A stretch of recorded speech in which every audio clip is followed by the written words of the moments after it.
막시무스의 죽음 20년 후 고향을 정복한 폭군들에 맞서 로마의 영광을 되찾기 위해 콜로세움에서 결투를 벌이는 루시우스의 이야기를 그린 영화 글래디에이터 2에 관한 10가지 잡식 지금 살펴봅니다. 글래디에이터 2의 이야기는 1편에서 막시무스의 죽음을 지켜봤던 루실라의 아들 루시우스로부터 시작하는데요. 2001년부터 속편 개발에 참여해온 프로듀서 루시 피셔는 글래디에이터의 속편으로서 가치 있는 이야기를 찾아내기까지 정말 오랜 시간이 걸렸다. 하지만 로마에서 추방당하고 버려져 분노로 가득한 청년 루시우스의 캐릭터를 찾은 이후 이야기가 비로소 전개되기 시작했다. 길 잃은 왕자 루시우스는 절대 로마로 돌아가고 싶은 마음이 없지만 결국 운명은 그가 로마로 돌아갈 수밖에 없도록 이끌 것이라고 전했습니다. 루시우스의 서사가 글래디에이터 2의 핵심인 만큼 자신을 버린 로마에 대한 강한 적대감으로 불타는 루시우스가 로마에서 더 큰 권력을 손에 넣으려는 야심가 마크리누스를 만나 서로가 서로를 이용하며 위태로운 동맹을 이어가는 과정이 팽팽한 극적 긴장감을 빚어내죠. 글래디에이터 2는 모로코와 몰타 그리고 영국 런던의 셰퍼튼 스튜디오 등에서 촬영했으며 로마 제국을 스크린으로 옮겨오기 위해 몰타 지역의 경기장과 궁전, 로마의 거리를 고스란히 재현했죠. 프로듀서 루시 피셔가 그린 스크린과 AI가 넘쳐나는 시대에 어쩌면 직접 만든 마지막 위대한 세트장일지 모른다. 오래전 사라진 고대 로마의 거리를 걸으며 모두가 영광이라고 느꼈다라고 전할 정도로 리들리 스콧 감독과 프로덕션 디자이너 아더 맥스를 필두로 한 제작진은 로마를 구현하기 위한 세트에 공을 들였는데요. 이를 위해 세계 각국에서 1000여 명에 이르는 작업자들이 세트 제작에 참여했습니다. 그 중에서도 영화의 백미를 장식하는 콜로세움을 위해 제작진은 1편에서도 콜로세움 세트에 부지로 사용한 바 있는 몰타의 리카솔리 요새를 찾았죠. 그리고 실제 콜로세움 높이의 약 3분의 1인 14m가 넘는 높이에 실제 콜로세움의 3분의 1에서 4분의 1인 너비의 거대한 세트를 제작했습니다.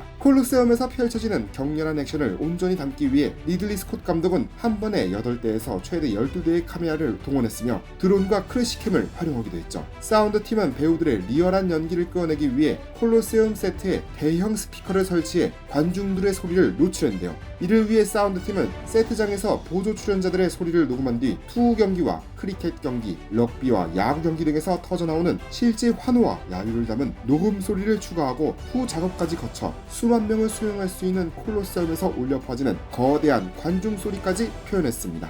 글래디에이터로 아카데미 시각효과상을 받은 ILM의 닐 코볼드는 이번 작품에서도 현장에서 촬영한 영상에 최첨단 후반 공정을 더했는데 검투사와 동물들이 펼치는 결투는 시각효과팀의 성과가 빛나는 장면 중 하나죠. 그 중에서도 코뿔소가 등장하는 액션 장면은 리들리 스콧 감독이 1편에서도 연출하고 싶었으나 기술의 한계로 인해 불가능했던 것으로 CGI 테스트 컷으로만 DVD에 수록되어 팬들 사이에서 회자한 바 있습니다. 코뿔소와의 결투를 담은 스토리보드를 발견했고 리들리 스콧 감독과 작품에 대한 이야기를 나눈 중 보여줬더니 이번에 넣자고 했다라고 비하인드를 전한 닐 코볼드는 머리와 코, 눈과 귀의 움직임까지 가능한 기계식 코뿔소를 제작해 촬영하고 시각효과를 더해 장면을 만들었죠. 개코 원숭이와 검투사의 결투하는 아이디어를 떠올린 것은 리들리 스콧 감독이었는데요. 실제 남아프리카 공화국에서 개코 원숭이가 관광객을 공격했던 일화의 영상을 본 리들리 스콧 감독은 이 동물이 육식성이며 단단한 근육을 가진 데다 인간을 공격할 수 있다는 사실에 착안해 12마리의 굶주린 개코 원숭이 부대가 로마에 처음 입상한 이들과 겨루는 장면을 구상해냈죠. 이 장면을 구현하기 위해 촬영장에서는 개코 원숭이를 대신해 스턴트맨들이 전신 타이츠와 가면을 착용한 뒤 네 발로 걷는 습성 표현을 위해 짧은 목발까지 착용해 배우들과 액션 촬영을 했으며 이를 후반 CGI로 가공해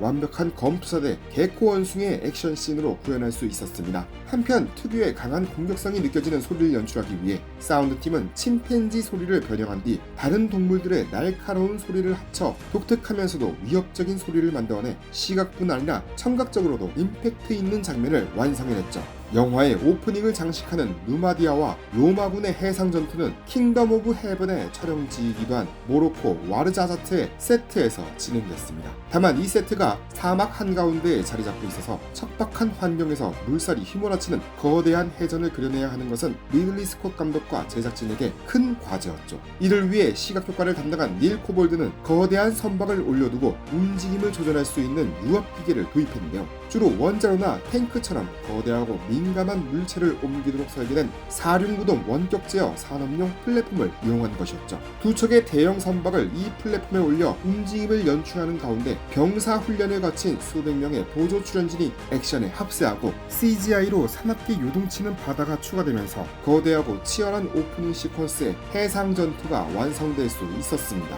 그리고 선박을 올려둔 플랫폼에서 나오는 엄청난 엔진 소리에도 불구하고 배우들이 현장에서 연기하는 대사 사운드를 살리고자 했던 리들리 스콧 감독의 의도에 따라 배우들의 의상 속 2개의 마이크를 설치하고 배우의 입에 최대한 가깝게 배치함으로써 어떤 방향으로 고개를 돌려도 대사가 녹음될 수 있도록 특별한 노력을 기울였죠. 영화에 등장하는 두 번째 해상 전투는 콜로세움 안에서 펼쳐집니다. 역사적 사실에서 영감을 얻은 이 콜로세움 해상전은 얕은 물에 띄울 수 있는 평평한 바닥의 배를 오직 이 장면을 위해 별도 제작하여 촬영했죠. 그리고 오프닝 해상전 촬영에 사용한 바 있는 배를 올려 뒤흔들고 조종할 수 있는 기계를 동원해 실제 배가 떠다니는 효과를 극대화했습니다. 이후 마크 바코프스키가 이끄는 디지털 아티스트 팀이 후반 작업에서 물을 추가하여 완성된 이 장면은 콜로세움 세트, 얕은 물이 채워진 물탱크, 수중 촬영을 위한 물탱크, 그리고 영국 런던의 셰퍼튼 스튜디오까지 여러 장소에서 촬영했지만 물의 색깔과 깊이감까지 세심히 논의하고 조율한 끝에 완벽한 하나의 시퀀스로 완성할 수 있었죠. 또한 액션 연출에 있어서도 이번 작품에서 가장 복잡하고 어려운 촬영이었지만 8대에서 12대의 카메라를 동시에 사용하는 만큼 반복 촬영을 최소화하는 효과적인 방식으로 한층 역동적이고 에너지 넘치는 명장면을 연출해낼 수 있었습니다. 글래디에이터 2에 참여한 의상 디자이너 잔 TH는 강렬한 캐릭터들의 의상 제작에 있어 19세기 프랑스 화가인 장 조제프 벤자민 콩스탄과 신고전주의 화가이자 조각가인 장 레옹 제롬의 작품으로부터 영감을 얻었는데요. 가장 많은 영향을 받은 것은 마크리누스의 의상으로 자수성가로 정상의 자리에 오른 인물이자 권력에 대한 욕망이 큰 캐릭터를 고려해 로마 고전 복식을 유지하면서도 인도에서 수작업으로 만들어진 황금 장식을 추가해 화려함을 더했죠. 또한 게타와 카리칼라 황제의 의상도 금색에 금색을 더하거나 자수가 많이 들어간 화려한 원단을 사용하는 등 최대한 과장된 스타일링으로 광기에 휩싸인 캐릭터를 표현했죠. 반면 루실라의 의상은 오히려 할스턴과 후레즈 등 20세기 디자이너의 의상을 참고해 시대성을 넘어선 우아함을 강조했습니다. 로마군과 검투사들의 의상 제작에는 군 의상 디자인 전문가인 데이비드 크로스맨이 참여했으며 그의 지휘 아래 전 세계 장인들이 총 2,000벌이 넘는 의상을 제작했는데요. 로마군의 경우 고위 장교는 값비싼 미늘 갑옷으로, 그리고 일반 병사들은 부분 갑옷으로 제작했으며 아카시우스 장군의 의상은 금속으로 마감 처리가 된 화려한 갑옷으로 제작하고 가슴 전체에 메두사의 머리와 촉수를 새겨넣어 위엄을 강조했죠. 반면 누마디아 병사들은 가죽과 직물을 이용한 전투복을 착용해 로마군에 비해 간소한 이미지를 담아냈습니다. 검투사들의 의상은 더욱 복잡한 공정이 필요했기 때문에 재단사, 가죽 전문가, 금속 전문가, 귀금속 세공인, 자수 전문가 등 수많은 인력을 동원하여 제작했죠. 로마에는 당시 약 24개 유형의 검투사가 존재했으며 상당수가 이번 영화에도 등장하는데요. 야생동물과 싸우는 것을 전문으로 하는 베스티아리부터 검을 휘두르는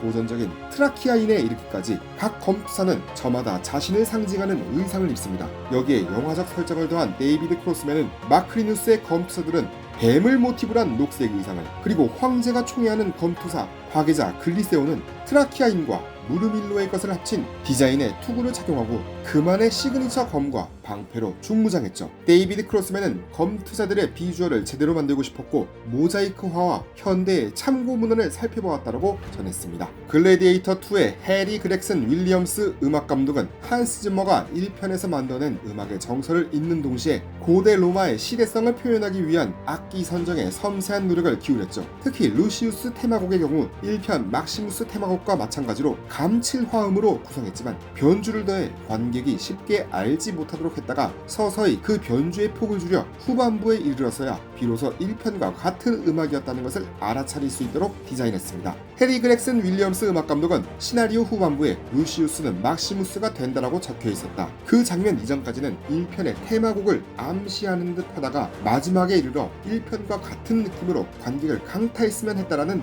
의도를 전했죠. 한편 해리 그렉슨 윌리엄스 음악 감독은 고대에 사용되었다고 알려진 악기들을 만들고 수집하는 전문가 아브라함 쿠페이로를 만나기 위해 스페인 북부를 찾아 어디서도 들을 수 없었던 다양한 악기에 소리를 담았는데요. 철기시대 켈트족이 전투에서 사용한 것으로 알려진 금속 관악기 카르닉스의 소리가 영화에 사용되었으며 영화 초반 누미디아 배경의 장면에서는 아프리카의 영향을 받은 악기와 고대 묵관악기가 다수 사용됐죠. 또한 바리톤 바이올린과 일렉트릭 첼로 등 날카로운 현악기로 마크리누스의 계략과 음모가 드러나는 장면을 표현하고 원시 뿔피리 소리를 통해 마치 고대 로마에 들어온 듯한 느낌을 상기하는 등 스토리텔링에 따라 악기 선택을 달리했습니다. 지금까지 글래디에이터 2에 관한 10가지 잡지식을 살펴봤습니다. 구독, 좋아요, 알람 설정 버튼 꼭 눌러주시고 다음 시간에 만나요.